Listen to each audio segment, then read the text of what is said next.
Menertawakan dunia persilatan. Xiao Jianghu. Audiobook, novel silat. Cerita, Jin Yong. Jilid 35. Ling Huchong menjawab sambil tersenyum, ilmu golok Tian Boguang sangat bagus dan cepat.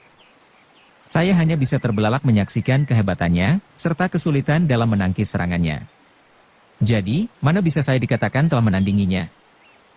Kalau kau tidak mampu menangkis serangannya, tentu kau menggunakan tipu muslihat dalam menghadapinya, ujar Ning Zongze menyimpulkan. Bagaimanapun juga ia telah merawat Ling Huchong sejak kecil sehingga mengetahui sifat dan kebiasaan pemuda itu. Ling Huchong tertawa dan menjawab, saya pertama kali bertarung dengannya di dalam gua. Setelah adik Yilin dari perguruan Hengshan berhasil melarikan diri, saya pun mengerahkan segenap kemampuan untuk mengalahkan Tian Boguang. Tapi penjahat itu lantas mengerahkan ilmu goloknya yang cepat. Baru menangkis 2 kali saya langsung merasa seperti daging cincang.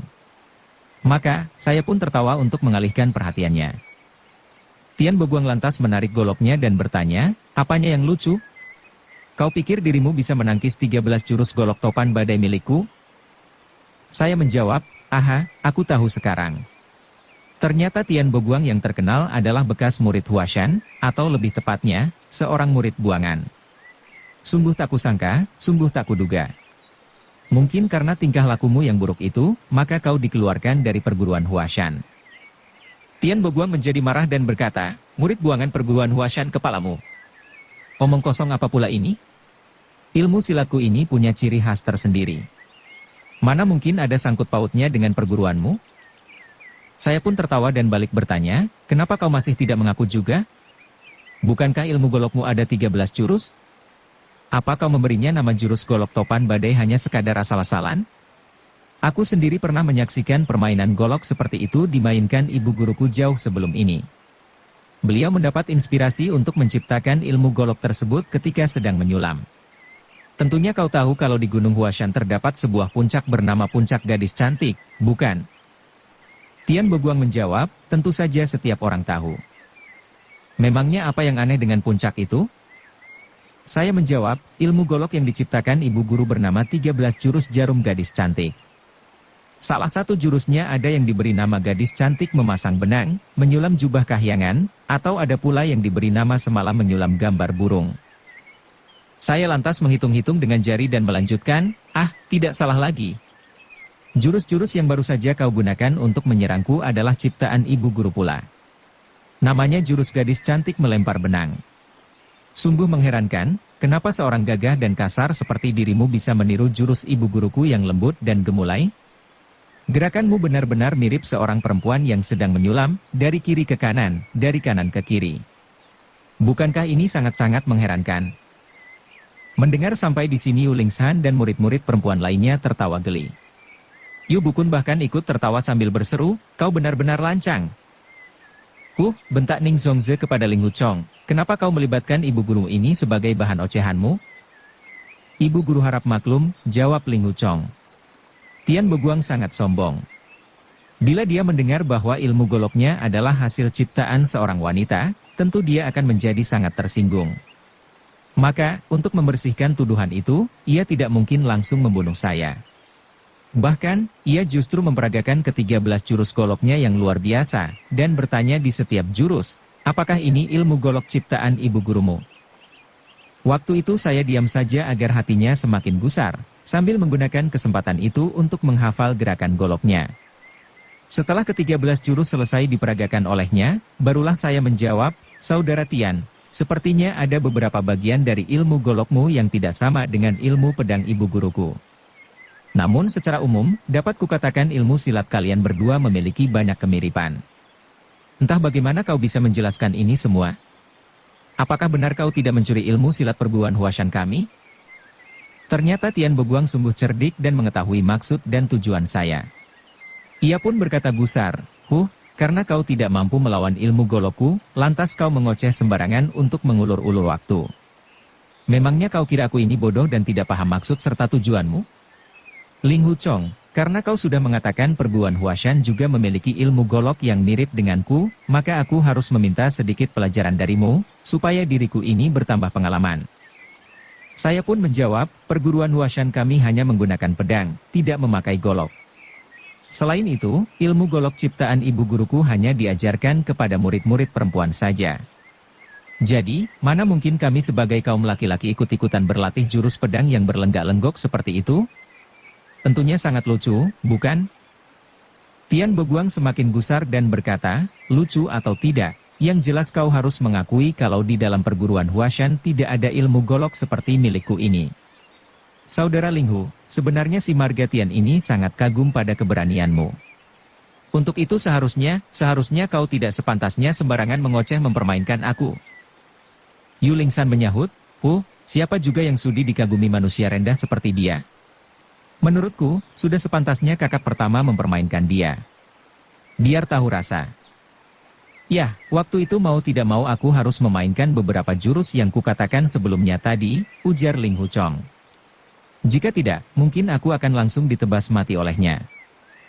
Maksudmu, kau berlenggak-lenggok menirukan gaya kaum wanita, begitu? Tanya Yu Lingsan sambil tertawa. Aku sudah sering melihatmu berlatih, jawab Ling Huchong. Jadi, tidak sulit bagiku untuk menirukan jurus pedang berlenggak-lenggok seperti kaum wanita. Apa? Jadi kau anggap aku suka berlenggak-lenggok? Hah? Awas, aku tidak mau bicara denganmu lagi, seru Yu Lingsan dengan nada manja. Ning Zongzi yang sejak tadi hanya terdiam akhirnya membuka suara, Shan Er, coba kau berikan pedangmu kepadanya. Yu Lingsan mengangguk, lantas memberikan pedangnya kepada Ling Huchong sambil berkata, nah, ibu ingin melihat caramu memainkan pedang dengan gaya berlenggak-lenggok. Hus, bentak Ning Zongzi. Jangan dengarkan dia, Chong Er. Nah, sekarang coba kau perlihatkan gerakanmu sewaktu menghadapi penjahat itu. Ling Huchong memahami maksud perkataan sang ibu guru. Ia pun memberi hormat terlebih dulu dan berkata, baiklah, izinkan saya memperagakan ilmu golok Tian Boguang yang saya hadapi waktu itu. Yu Bukun dan Ning Zongzi mengangguk.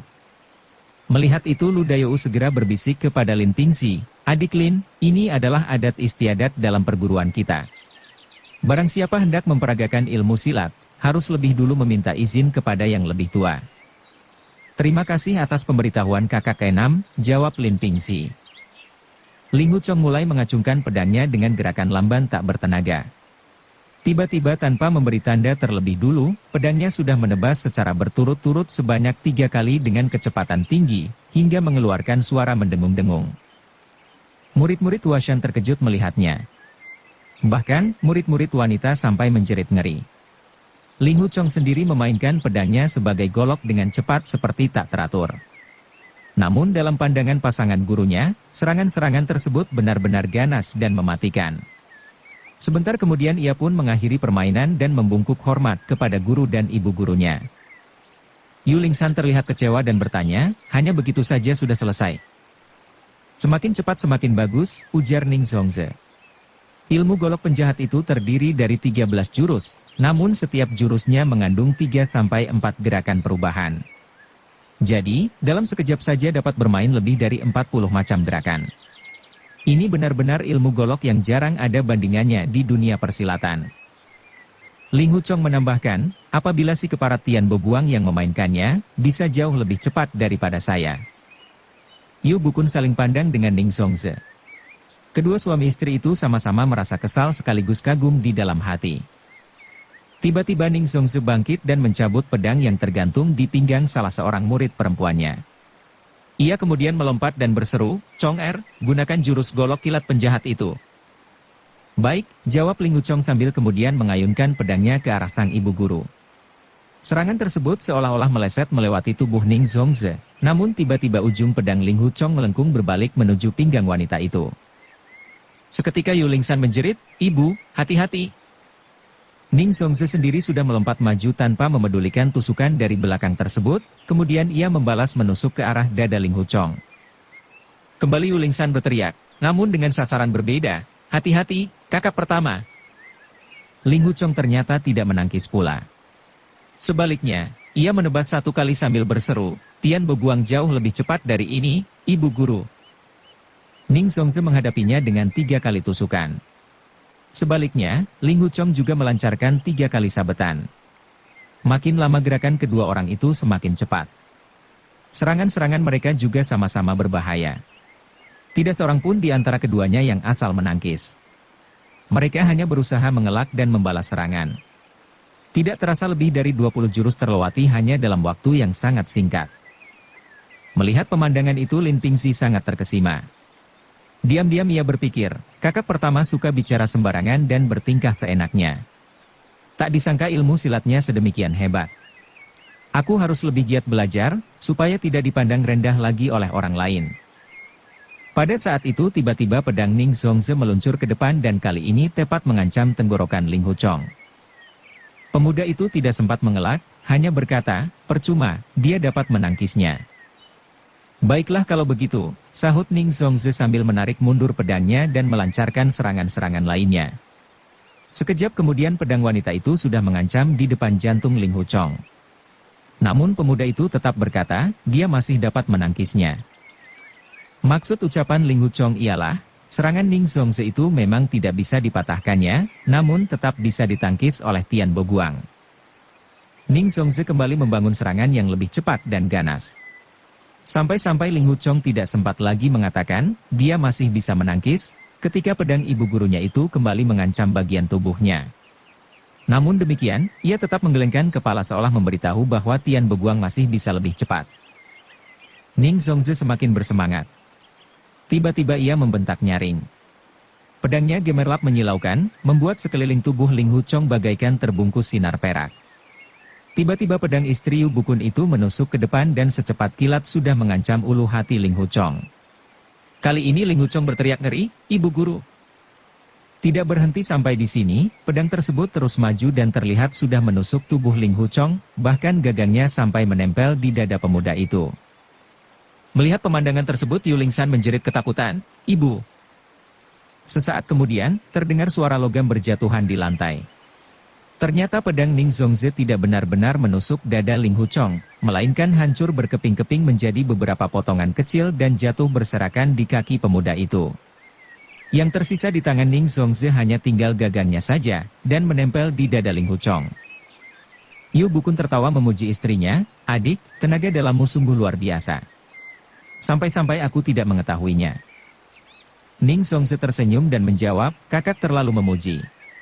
Kepandaian yang hanya sedikit ini tidak berarti apa-apa. Untuk apa harus dipermasalahkan?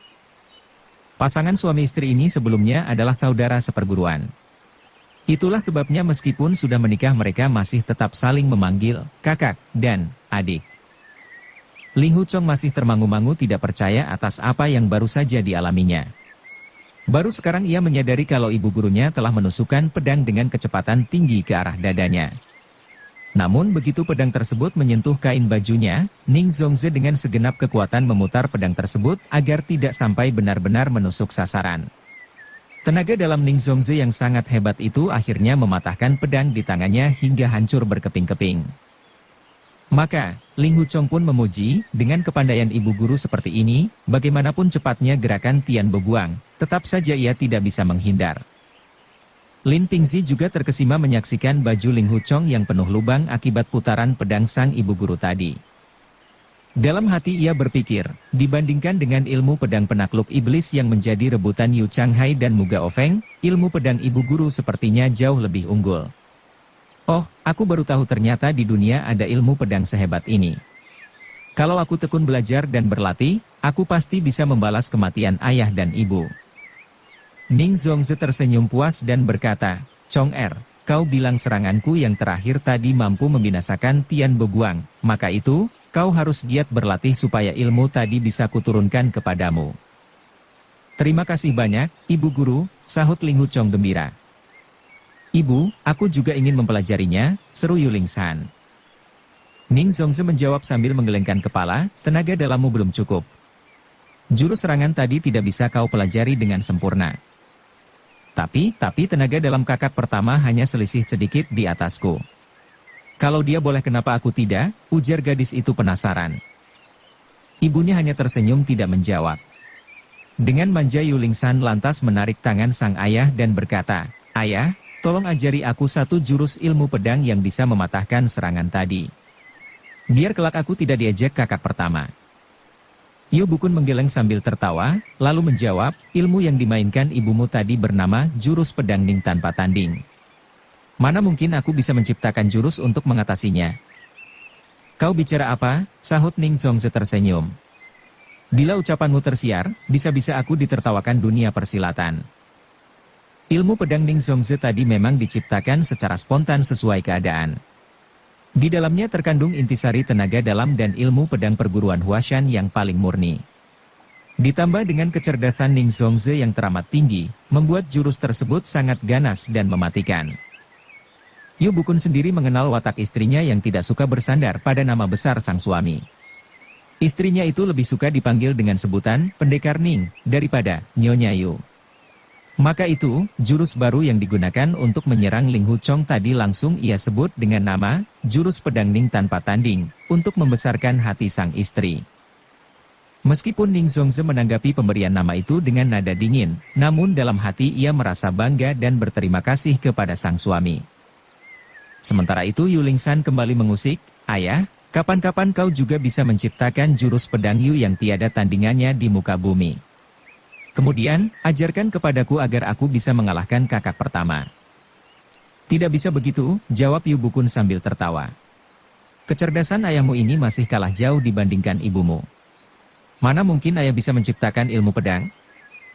Menanggapi itu Yu Lingsan mendekat dan berbisik lirih di telinga sang ayah, sebenarnya ayah bukannya kalah cerdas, tapi takut pada istri. Maka itu, tidak berani menciptakan ilmu tandingan. "Omong kosong," seru Yu Bukun sambil tertawa dan mencubit pipi putrinya yang nakal. "Menjalani hukuman kurung." "Shan Er, kau jangan suka usil lagi," sahut Ning Zongze. Ia kemudian berpaling kepada Lao Denuo dan berkata, "Denuo, coba kau siapkan meja agar adik Linmu bisa segera melakukan upacara sembahyang kepada para leluhur perguruan kita." "Baik," jawab Lao Denuo yang kemudian berangkat melaksanakan perintah sang ibu guru. Tidak lama kemudian segala peranti upacara telah dipersiapkan dengan baik. Yu Bukun disertai istri dan semua muridnya segera memasuki ruangan persembahyangan. Begitu memasuki ruangan tersebut, Lin Pingxi merasakan suasana yang angker dan mendebarkan. Tampak sebilah papan tergantung di tengah ruangan dengan bertuliskan kalimat, "Tenaga dalam mengendalikan pedang." Pada kedua sisi dinding masing-masing tergantung sebatang pedang kuna, lengkap dengan sarungnya yang berwarna hitam. Lin Pingxi yakin kalau pedang-pedang itu adalah peninggalan leluhur perguruan Huashan di masa lampau. Diam-diam pemuda itu berpikir, perguruan Huashan memiliki nama besar di dunia persilatan sebagai anggota golongan putih. Entah sudah berapa banyak nyawa penjahat yang melayang di ujung pedang-pedang itu? Yu Bukun berlutut di hadapan altar leluhur, kemudian menyembah sebanyak 3 kali dan berkata, "Hari ini murid bernama Yu Bukun telah menerima seorang murid baru bernama Lin Pingxi dari kota Fuzhou. Semoga arwah para leluhur berkenan memberi berkah, supaya Lin Pingxi giat belajar, menjaga kehormatan, patuh terhadap tata tertib perguruan, dan tidak menjatuhkan nama baik perguruan Huashan kita." Lin Pingxi segera ikut berlutut dan menyembah sebanyak 3 kali dengan hikmat. Yu Bukun kemudian bangkit dan berkata, "Lin Pingxi, hari ini kau telah resmi diterima sebagai murid perguruan Huashan. Kau harus patuh terhadap semua aturan perguruan. Jika sampai melanggar tentu akan mendapat hukuman yang setimpal. Apabila kau melakukan pelanggaran berat, maka hukuman yang kau terima juga tanpa pengampunan. Perguruan kita sudah berjaya selama ratusan tahun. Maka, setiap murid wajib menjaga nama baik perguruan. Semua itu hendaklah kau ingat-ingat dengan baik." "Tentu saya akan selalu ingat dan taat kepada ajaran guru," jawab Lin Pingxi. "Ling Huchong," seru Yu Bukun kepada murid pertamanya. "Coba kau uraikan apa saja tata tertib perguruan kita agar diketahui oleh Lin Pingxi." "Baik, Guru," jawab Ling Huchong sambil mengangguk. Ia kemudian berseru, "Adik Lin, dengarkan baik-baik tata tertib perguruan Huashan kita. Pertama, tidak boleh menentang guru dan mengkhianati perguruan. Kedua, dilarang menindas kaum lemah. Ketiga, dilarang main perempuan dan melecehkan wanita baik-baik. Keempat, dilarang memiliki rasa iri dan dengki kepada sesama saudara. Kelima, dilarang mencuri dan serakah terhadap harta benda. Keenam, dilarang bersikap sombong dan mendahului berbuat salah terhadap sesama kaum persilatan. Ketujuh, dilarang bergaul dengan kaum penjahat dan bersekongkol dengan golongan iblis." Nah, Itulah ketujuh larangan dalam perguruan Huashan yang harus ditaati bersama oleh segenap murid perguruan kita. Baik, saya berjanji akan selalu patuh dan taat untuk tidak melanggar ketujuh larangan tersebut, jawab Lin Pingxi. Bagus, kau harus menepati janjimu itu, ujar Yu Bukun tersenyum. Setiap saat kau harus senantiasa mengutamakan budi pekerti yang luhur, jadilah seorang kesatria sejati. Dengan demikian, guru dan ibu gurumu akan ikut merasa bangga. Baik, guru, jawab Lin Pingxi. Ia lantas memberi hormat kepada Yu Bukun dan Ning Songze, serta kepada semua kakak seperguruannya. Yu Bukun kemudian berkata, Pingxi, sekarang kau bisa mengurus pemakaman jenazah kedua orang tuamu. Setelah itu barulah kau bisa mulai belajar dasar-dasar ilmu silat perguruan kita. Lin Pingxi lagi-lagi terharu dan meneteskan air mata. Terima kasih, guru, ujarnya sambil kembali berlutut. Yu Bukun buru-buru membangunkan murid barunya itu dan berkata ramah, setiap orang dalam perguruan kita adalah keluarga. Urusan satu orang menjadi urusan kita bersama. Kau tidak perlu terlalu segan. Usai berkata demikian, ia lantas menoleh ke arah si murid pertama dan berkata, Chong Er, selama kepergianmu kali ini, kau sudah melanggar berapa banyak dari ketujuh larangan perguruan kita? Ling Hu Chong terkesiap. Meskipun gurunya memperlakukan semua murid seperti anak sendiri, tapi bila ada yang melanggar peraturan tetap mendapat hukuman tanpa pandang bulu. Mendengar pertanyaan itu ia langsung berlutut dan menjawab, saya sadar telah melakukan kesalahan besar. Saya tidak patuh terhadap ajaran guru dan ibu guru. Di rumah Arak Huyan saya telah melanggar peraturan nomor 6, yaitu membunuh seorang murid perguruan Qingcheng bernama Luo Renjie.